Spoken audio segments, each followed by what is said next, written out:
Hey guys, this is my variegated rubber tree or a Ficus Elastica Tineke, also called variegata, variegatum, variegated, or there's some variegation on there. That just means it's not really fully green. And this was a clipping from my other Tineke. I actually have a total of five different pots now because initially what started with it was just like a new tiny growth on the side, and I just thought I had like the spare to try and propagate because I've never really propagated any of my Ficus elasticas.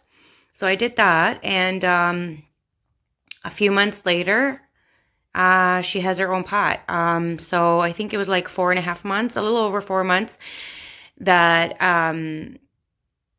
I was propagating, and now she has her own 6-inch pot, and this is all-purpose potting soil. I hope you enjoy my video. You're going to hit the like, subscribe, and of course the bell so you're notified every single time I do upload a new video. She sits in front of an east-facing window. I water her right now it is between 10 to 11 days. Again, sits in an east-facing window. All my social media accounts are in the description section, just like everything that I use for this particular plant. I will try, if I remember, to put in what I used when it was just a rootless clipping to propagate.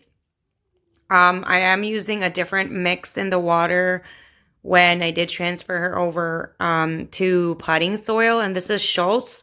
I get questions about Miracle-Gro, and I really just don't recommend. I've expressed that over and over again. The reason for that is that gave me a ton of problems, like pests and problems and fungus gnats, and that is very, very aggravating, frustrating, and just stressful to deal with. So I don't really recommend that. I would always recommend get a different brand, even if you have to drive further away, or just get it online. That's what I do. Truly. I haven't touched Miracle-Gro in a while now due to just having had the problem of dealing with fungus gnats. So I think when I clipped this one, there was a leaf here, I think, and it fell off, I think it's normal sometimes when you do propagation. And I think probably some of these are new, obviously. This is definitely new from the clipping. I don't really remember which one anymore, so I apologize. But what I do remember was there was at least one leaf when I clipped this. And this was also probably on there. I just don't remember on how many leaves there were. Probably like 2 or 3.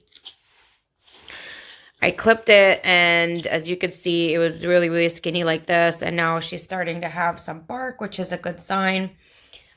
She was growing from a thicker plant. So this was basically just a new, what would that be called? Like a new trunk coming out from the same root system. And I clipped that, and it was really, really skinny and really tiny. I only got like the skinny ones. And I put them all in one container because they're rootless. And from my personal experience, when you do a clipping, I'm not very successful in water propagation. I actually put this in water first, and there was actually more of them, and some of them rotted. So I'm just not really successful in water propagation. I switched it over to Coco Core. And again, what I use when it comes to propagation will be down in the description section so you guys can see what I used. And I just watered it when the Coco Core was dry.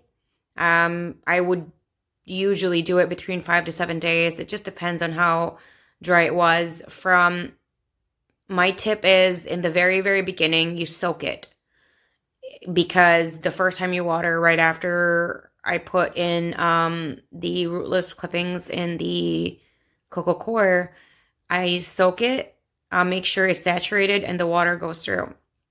The next times I do water, I don't do it that way. I just make sure it's watered. I make sure it doesn't go through as much as possible through the drainage holes. I always use something with the drainage holes because you don't want water to saturate and to just sit there and rot it. they don't really require that much watering because they don't have any roots. What you're doing is you're encouraging them to grow roots, and water can promote that. The reason I can water mine between, in the very beginning, it's probably like every 7 days.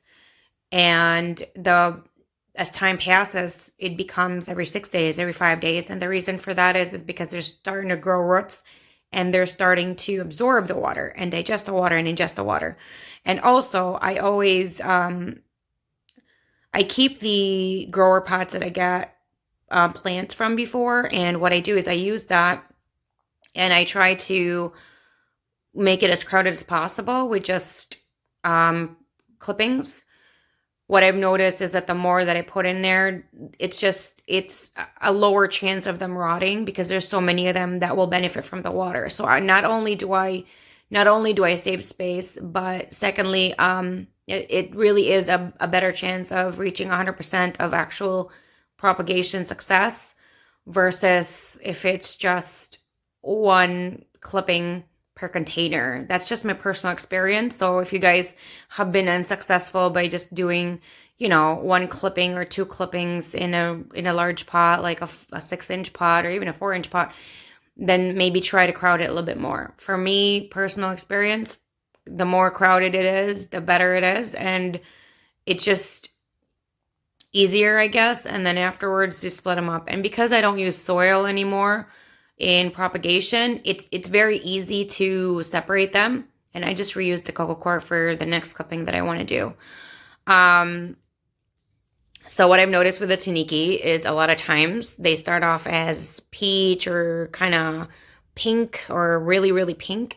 And they will get this beautiful yellow cream color. If you want more variegation, that's not going to change with the established leaf like this one. What you can do is you really need to hit the requirements that they need. And for this particular one, it's very sensitive to light. I wouldn't really recommend putting it in a western facing window. If you will do that, it has to be in direct light. It has to be try to do like at least 5 to 6 feet away from the window, from a western window. If it's going to burn within that day, you need to move her further away. If you can't do that, try to get an eastern window. With an eastern window, I'm able to put her directly in front of the window. So that's why she's getting this beautiful variegation. My other Tineke actually has more variegation than this one. It's just that when I put her in the eastern facing window, that's why her variegation isn't very deep, is because she wasn't getting that much light. This is just still from the clipping. Since I moved her in the pot, this is the only new growth. So I don't know if this is going to be a really good one right here because it really does take time. I feel like if you put them in their perfect sweet spot for them, it might not be that, the baby leaf that is still in a sheath like this. It might be the next one that will actually show you the pattern of more variegation than not. And that's just because they've already established this darker green here. The more green you have, the more it can absorb light. So if you want more variegation, you really do need to provide more light. This plant cannot be in a south facing window, indirect or even direct, because they'll burn due to the midday sun. So avoid a south-facing window. You might be able to get away with a western-facing window. It just depends if you want to put a sheer curtain on there or there are obstructions in front, like a tree or some plants outside the window or some plants inside the window. But I would suggest that you pay attention every day. If there's already immediate burning, I would move her about a foot away. And if it burns again, move her another foot away and another foot until you find that sweet spot. If you do want to get a western facing window, if you have access to an eastern facing window, then that would really be great. From what I've noticed, eastern facing window, all my Tinekes thrive. I do not have any Tinekes in front of a northern facing window, so I'm not really sure how well they're going to thrive, but rule of thumb is northern facing window is supposedly the darkest of intensity or the lowest intensity out of all of the directions. So if that's the case, then you might not get as much variegation. And if that's the case, your Tineke isn't really getting much variegation and you've already had about 3-4 new leaves in just that one spot, try to find an eastern facing window, or you can try experimenting with a LED plant light. And I do have recommendations and they will be in the description section. I hope you enjoyed my video. You're going to hit the like, subscribe, and of course the bell so you're notified every single time I do upload a new video. Thank you guys so much, and I'll see you guys again in the update. Bye!